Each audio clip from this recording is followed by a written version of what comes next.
Guerrero es el tema, Guerrero es el tema que duele, Guerrero es el tema que ocupa el panorama informativo en los últimos meses, para mal, desafortunadamente. Ya sabemos el caso de Ayotzinapa, ya sabemos el caso de Iguala, ya sabemos lo que ocurrió, el hallazgo del crematorio a media semana, decenas de cadáveres, en fin, y hace casi 48 horas, están por cumplirse casi 48 horas, de que fueron levantadas entre 10 y 15 personas en Cocula, que jugó una parte fundamental y macabra en la historia de Ayotzinapa, algunos trabajadores del proyecto Media Luna de la minera canadiense Torex Gold. ¿Qué está pasando en Guerrero? Y saludo en la línea telefónica a don Javier Morlet. Don Javier, ¿cómo le va? Hola Martín, buenas tardes, me da gusto saludarte a ti y a tu respetable audiencia. A tus órdenes, Martín. Guerrero, ¿qué pasa en Guerrero, don Javier? Desde Guerrero desde hace muchos años es un estado ingobernable. Sí. El asunto del narcotráfico es un tema que tiene ya más de medio siglo. Todos sabemos que en Guerrero es un estado propicio para el cultivo de marihuana y amapola, para hacer cocaína. Desde hace muchos años, incluso está también involucrado el tema de la insurrección. Sabes que desde hace algunos años también ha habido movimientos guerrilleros en la zona de la montaña.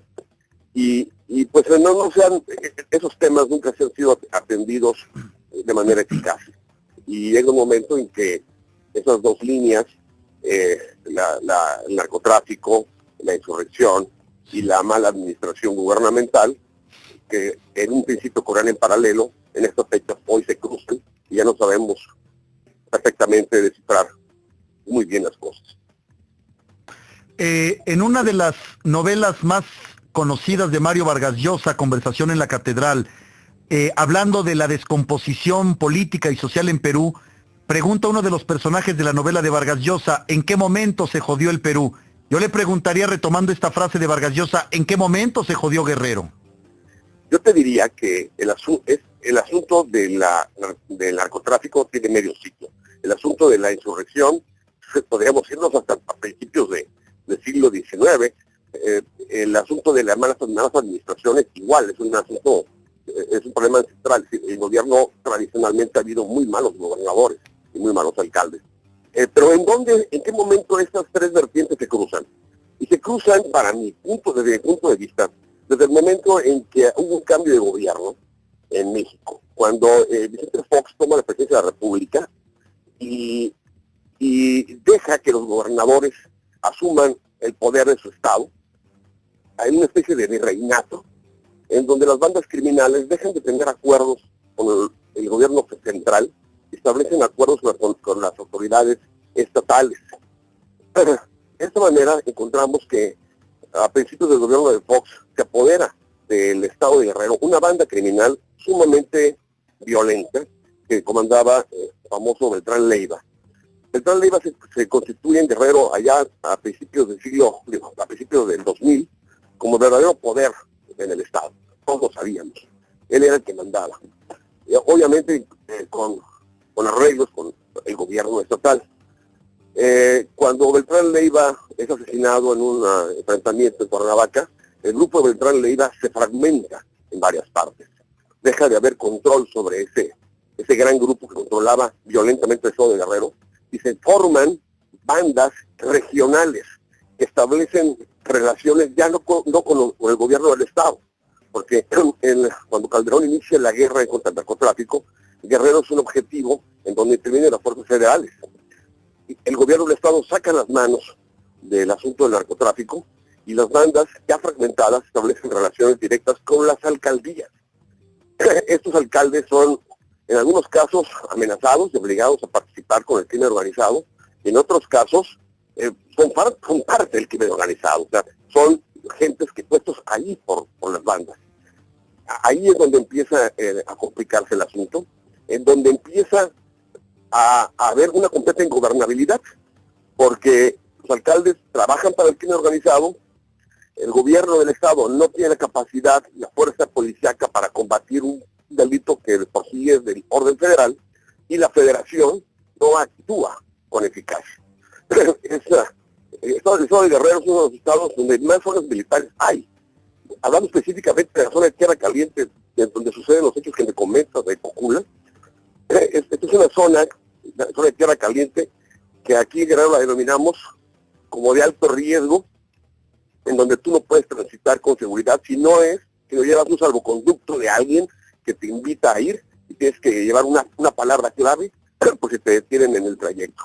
A pesar de que existen retenes policíacos, a pesar de que existen retenes militares, a pesar de que existen zonas militares en las ciudades más importantes. De todos modos, necesitas salvoconductos. Y pues toda esta zona, desde Iguala hasta la frontera de Guerrero con Michoacán, que son casi 400 kilómetros, es una zona totalmente ingobernable, donde no hay una familia, Martín, en toda esa zona, no hay una familia que no haya sido víctima, que no haya perdido un familiar, a un hermano, un primo, una mamá, todos son víctimas. Pero también, así como todos son víctimas, todos tienen un contacto con quien negociar en caso de que tengan un secuestro o una extorsión. O sea, la gente de Tierra Caliente, y no nada más Tierra Caliente, en muchas partes del estado, cuando sufren, son objeto de algún acto ilícito, un secuestro o una extorsión, en lugar de denunciar a las autoridades, porque es más peligroso hacerlo, hay cantidad de casos en donde las personas denuncian a las autoridades la extorsión o el secuestro, y pues se les revierte la situación, porque esas denuncias siempre llegan a los oídos de aquellos que secuestraron. Por eso la gente de toda esa zona ya no confía en las autoridades y prefiere hacer contacto directo con las bandas. Todos tienen un contacto, un compadre, un primo, un hermano que pertenece a una banda, y a través de ellos hacen las negociaciones y se pagan los rescates, se negocian las extorsiones, en fin. Toda esta zona es una zona de completa ingobernabilidad desde hace ya aproximadamente unos 7, 8 años. Así está esta zona. Muchos se preguntan y muchos nos preguntamos, ¿habrá elecciones en junio en Guerrero, don Javier Morlet? Bueno, ahí mi punto particular es el siguiente. Sí. El gobierno federal está obsesionado en que haya elecciones. Sin embargo, mi punto de vista es que no debería haber elecciones. ¿Por qué, don Javier? Porque lo que estamos observando es que los partidos políticos están llevando a cabo las prácticas tradicionales de selecciones de candidatos. Las mismas prácticas que desde hace muchos años han llevado acuerdos en corto entre las élites de cada partido para ponerse de acuerdo y seleccionar quién va. Así ha sido siempre desde hace muchos años, y ese sistema de selección de candidatos, ese sistema de financiamiento de campañas que son multimillonarias en Guerrero, no lo sé por qué, es un estado tan pobre, es lo que ha llevado a este sistema, lo que llevó a la tragedia de Iguala, lo que llevó a la tragedia de tantos lugares en el estado de Guerrero.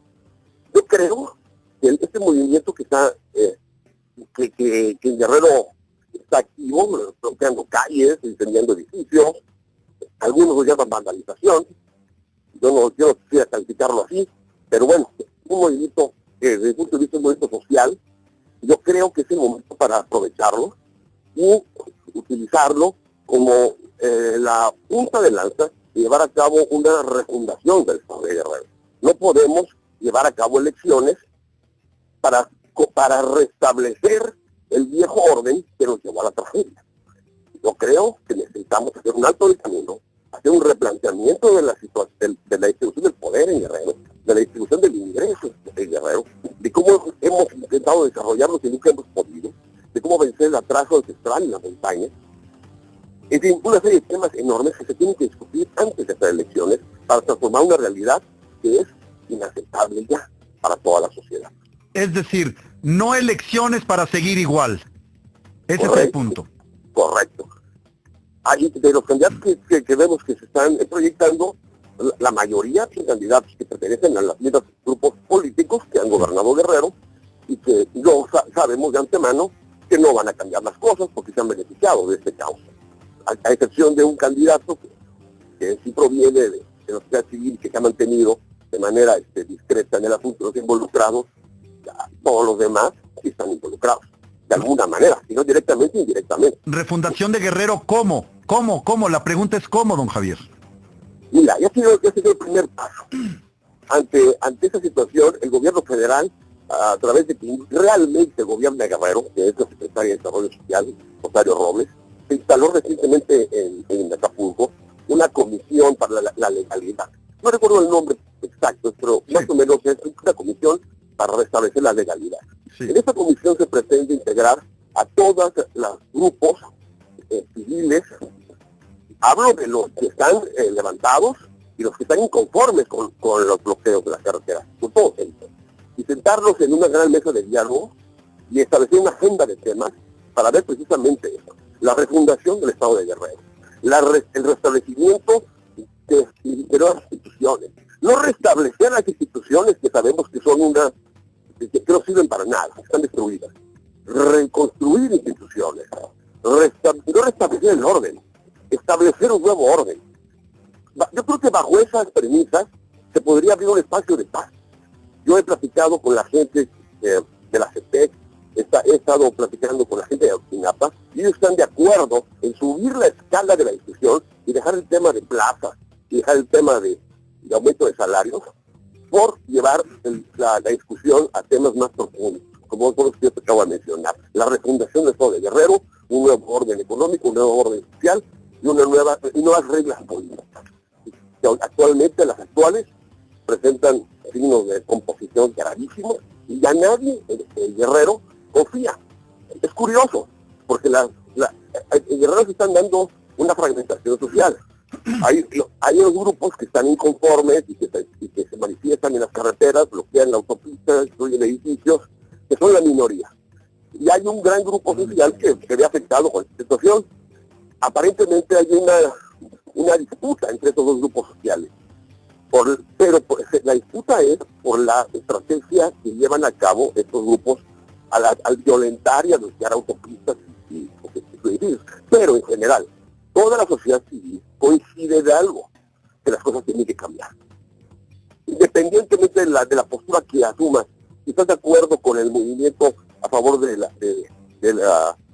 justicia con los jóvenes desaparecidos o muertos en Ayotzinapa, o estés a favor del orden y que no se bloqueen las carreteras, puede estar en cualquier parte de esos dos grupos. Hay una confluencia social en que el desorden institucional ya no funciona, debe de cambiarse, si no estaríamos arriesgándonos a que exista en cualquier momento otro caso como el de Iguala. Gobierno fallido y no otra cosa, don Javier Morlet. No encuentro otras palabras más claras para definirlo que como tú lo dijiste. Guerrero es un estado fallido, ya.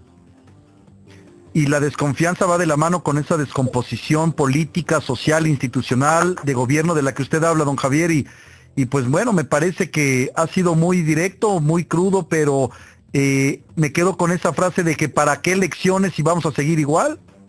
Es más, si el gobierno federal insiste con las elecciones como una especie de demostración de fuerza, es decir, aquí se hace lo que yo digo, sí. A lo que nos arriesgamos es a dos cosas. Una, que el movimiento que está en contra de las elecciones violente las elecciones, sí, y acabe la elección por ser cancelada, porque haya saqueo de urnas, etcétera. Y segundo, el temor a votar va a ser tan grande que la abstención va a ser enorme, de tal manera que sí, llegaríamos a un nivel de votación entre el 10 o el 15%, que es lo que yo preveo. Y si vota el 10 o el 15% del padrón electoral, significa que va a ganar estas elecciones aquel partido político que tenga la capacidad económica para movilizar a su ejército de votantes, que tú sabes que existe una gran cantidad de personas pues de esos recursos que con mucha facilidad dan su voto a cambio de una despensa de 500 pesos. Entonces estamos en una ruta que nos lleva a la designación de un gobernador y autoridades locales provenientes del gasto de recursos económicos, que por cierto son recursos públicos que nosotros pagamos y que obtienen a través de diferentes financiamientos, uno de ellos el crimen organizado. Pues claro, y directo y preocupante lo que nos ha dicho Javier Morlet. Seguiremos hablando de Guerrero, de este tema que duele, de este tema que preocupa, de este tema que está fuera de control prácticamente. Hoy se habla de la desaparición de trabajadores de una empresa canadiense, de la minera Media Luna, de la minera canadiense Torex Gold. Esto significa que nuevamente Guerrero dará la vuelta al mundo por la violencia.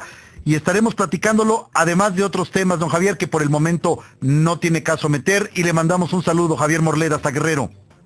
De acuerdo, Martín. También están secuestrados 3 trabajadores de otra minera en Coyuca de Catalán. ¿En cuál, perdón? En una mina de oro y plata cerca de Coyuca de Catalán, en Tierra Caliente, también en la misma zona. Pero ya aquí en frontera con Michoacán. Sí, aquí se ve una lucha por la apropiación de las minas, que es un gran negocio en Guerrero y que actualmente las bandas crimen organizadas están extorsionando a las empresas mineras, eso lo sabemos todos, y que parece ser que pretenden apropiarse de ellas. Gracias, don Javier. Hasta luego.